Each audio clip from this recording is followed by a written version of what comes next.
Once you've completed the inspection and the first steps, you're going to find that it's necessary to remove materials on many of the jobs you work on. This may be because of a couple of different reasons.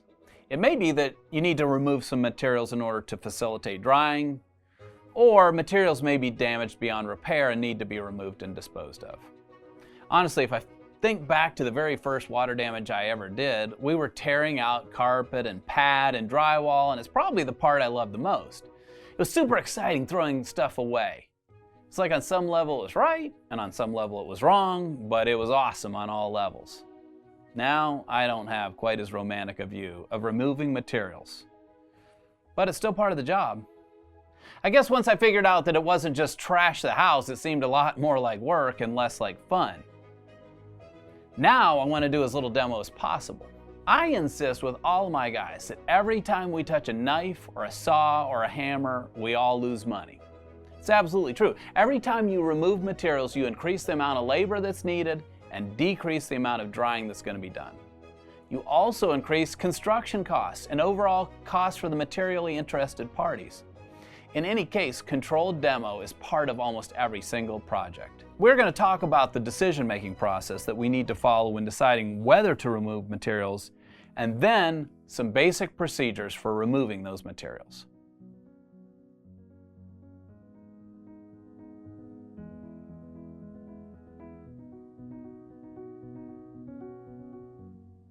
To begin this discussion on demo, though, let's start by talking about how to make good decisions. Now, here's a decision tree that I put together that we're going to use as the basis for this part of the discussion, and you'll also find it in your student manual. Now, there's really three different parts to making this decision. One is, do we have the ability to decontaminate these materials? Second, is it possible to cost-effectively restore the materials? And third, can the entire assembly be dried without opening it up? So I've not included a discussion of hazardous materials here because we've already talked about that, and you're not going to be removing hazardous materials unless you're properly trained anyway. So that's not the purpose of this training course. When we're trying to decide what materials need to be removed, the first thing to consider is category of water. And the reason that's the first thing we're going to consider is because we need to think about decontamination.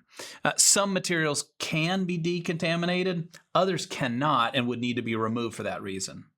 So let's follow the decision tree down through a loss that's been affected by Category 1 or Category 2 water. First of all, if the loss is Category 2, then remove carpet padding, insulation, if it's saturated, possibly even drywall.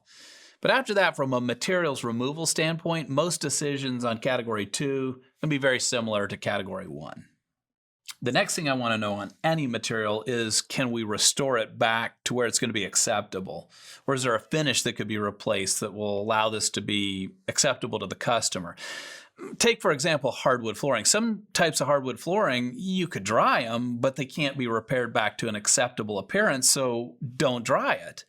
Because if you do start drying and invest all that money into the drying portion of the job, you end up throwing it away at the end. You just have dry junk on the floor. You're never going to get paid for that. And for good reason. You made a bad decision. You should have never dried those materials. So instead, if you believe that the materials are damaged beyond repair, you basically have your answer here. Photograph the damage and recommend replacement. Now, I say recommend because you don't want to just start tearing things out just because you don't think they're repairable. Make your recommendation to the materially interested parties. This would be like the property owner, the insurance adjuster, and so forth. Let them decide. Now, on the other hand, if there's damage that's been done to the materials that is potentially repairable and it makes sense, then we move on to our next question in the decision tree. Is there something that's going to prevent rapid drying? Vapor retarder, multiple layers of material, some component of the assembly that prevents drying. If there are moisture retarders or layers or components of the assembly that prevent rapid drying, then you got to ask yourself, could I inject air into that assembly or extract air out of that assembly so that I have the airflow that's needed to create rapid drying? If the answer is yes, then we determine whether or not it's cost effective to dry it. Sometimes it is, sometimes it isn't. See, if a drying approach is not practical, then again, we're going to go back to recommending removal of the materials. Now let's go back and address the question of cost effectiveness. If it's cost effective to dry, then take the most practical approach to drying. Now sometimes that just means airflow across the assembly. It may include cutting the assembly or drilling holes. Sometimes you need specialty air injection or extraction tools to get this dry. Each of those methods we're going to look at in more detail later in the program. But if it's not cost effective to dry the materials, again, go back to recommending removal. Don't just start tearing things out, but recommend removal. So for category 1 and 2 losses, we've covered the thought process that's going to take us through deciding what materials should be removed. That said, you need to make sure that the decision to remove materials is always approved by the materially interested parties. Now let's go back to the top and consider category 3, because we have a completely different line of reasoning on Cat 3 projects. Our first question here is whether the wet material is highly porous. And that's because if a material is highly porous, it's saturated not just with water, but with the contamination. And you just can't sufficiently decontaminate that material. You have to remove it. Now, in some cases, property owners might refuse your recommendations and stop the project. But that's rare. It can happen, but it's rare. But you want to find out that they don't want you to remove that carpet before you tear the carpet out. You tear that carpet out and then the customer says, I don't have any money to replace it. Now you got a problem. If the wet materials are not highly porous, say semi-porous or non-porous, those can be remediated. You don't have to tear them out, but it brings us to our next question. Are there multiple layers of materials that will prevent thorough washing and decontamination, or in other words, prevent a remediation process? If there are multiple layers that would prevent thorough washing and decontamination, then photograph it, remove the materials down to one semi-porous or non-porous layer. There is an exception to this, and that exception is where you have sill plates that are right on top of the subflooring. So that's that bottom board in the assembly right on the subfloor. You don't have to remove that. We can wash under them. But then once you get down, in all their situations, once you get down to one layer of materials, then proceed with your washing and then drying process. Man, that decision tree is right on. That's going to be very helpful. Yeah, you'll find that it provides reliable guidance in pretty much any situation. But just remember, the decision always rests with the materially interested parties, even if the technically correct answer is not the one they chose. Now we're going to talk about how to remove those materials. We're going to look at a couple videos from a previous training program that I did showing how to properly remove drywall and trim. So the first thing that we want to do is we want to score this caulk here, because if the caulking is not scored, it's going to tend to tear the paint as we try to remove this baseboard. And as you can see, we've already done that here, but it's very important that you cut all the way through that caulk between the paint and the baseboard, because if you don't, the paint and the baseboard get glued together, and as you pull that baseboard back, this paint will peel off with it, as well as the paper on the sheetrock. So we're going to go on ahead and score that all the way down step 1. The next thing that we want to do is get this baseboard. We've scored the caulk. We want to get this baseboard started away from the wall. And if I were to take a flat bar right now, you can see that I'd make an indentation in the drywall. So we want something a little thinner. A 5-in-1 works good because it's thin enough to slide behind this baseboard and not damage the drywall, but also thick enough that you can actually pry back on it a little bit. So we're going to get that back there, maybe even take a hammer and tap on the top of that 5-in-1, which is perfectly okay, and get that baseboard started away from the drywall. I'm going to pry it back, get it loosened up. Most of the time you can't get it all the way off of there with just a 5-in-1. The next thing that we have to do is get a flat bar and pry the baseboard the rest of the way off of the drywall. Now, for whatever reason, it seems most logical to Put the flat bar behind the drywall and pry, or behind the baseboard and pry out against that drywall. The problem is if it looks like this is what the drywall is going to look like when you're prying that way, especially when the drywall is wet. And when the drywall is wet, it's very easy to push that right through there.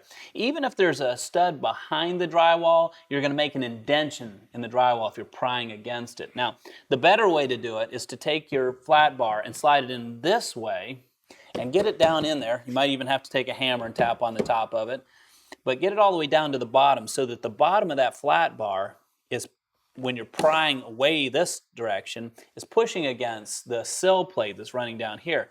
That way, if you make any indentation on the drywall, it's below the level where the paint is, below the level of the baseboard, and you won't be doing any damage to the wall that won't be covered by the baseboard. Now that we have that there, we're going to pry away from the wall with that, just like that, and get that baseboard coming back away from the wall.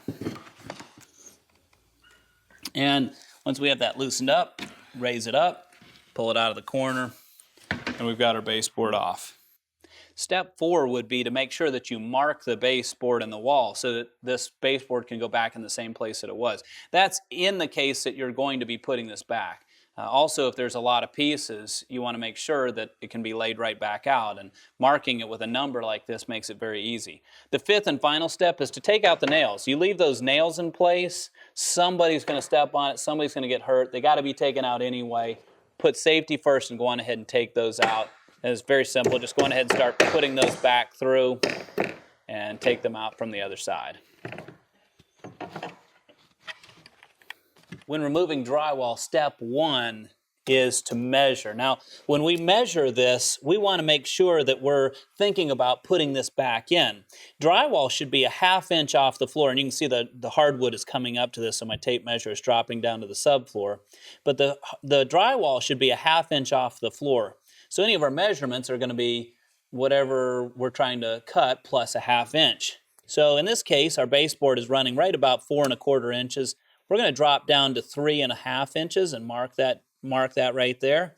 What that'll do is the guy that's coming back to put the drywall in can now cut strips 3 inches wide, and he can put those back in. We'll cut all of the strips at 3 1/2 inches, and makes it very easy to put this back in. The next step, step 2, is to go back to our mark and chalk a line from this mark to the mark over here all the way on the other end of the wall. That's the only way you're going to get a nice straight line. You cannot do it any other way. You got to have a chalk line. Now, doing a chalk line is a little tricky. What I'll do here is I'll come back and I'm going to take my one hand and put the chalk line right there, and I'm going to stretch all the way down here to the other end. Be sure not to let that chalk line touch the wall. I'm going to line it up on this end, and then with my other hand, I'm going to reach in and pop the line. Now, I have to be real careful to pull one side away and then the other side so that we have a nice straight line. Step 3 is to cut this drywall out. We got the line, we know where we want to cut it, just a matter of getting it out. Now, there's a number of different tools that we could use. This is just a hand saw, got nice jagged tooth. It's actually pretty effective for cutting small areas, as long as all you have to do is cut a small area. But get right on the line. You want to stay, when you're cutting, on the line. Don't drop down 1/4 inch, don't come up 1/4 inch. I want that cut right on the line. So put it on there with the palm of your hand, put that through, and get it started. And just cut all the way across the wall, just like that.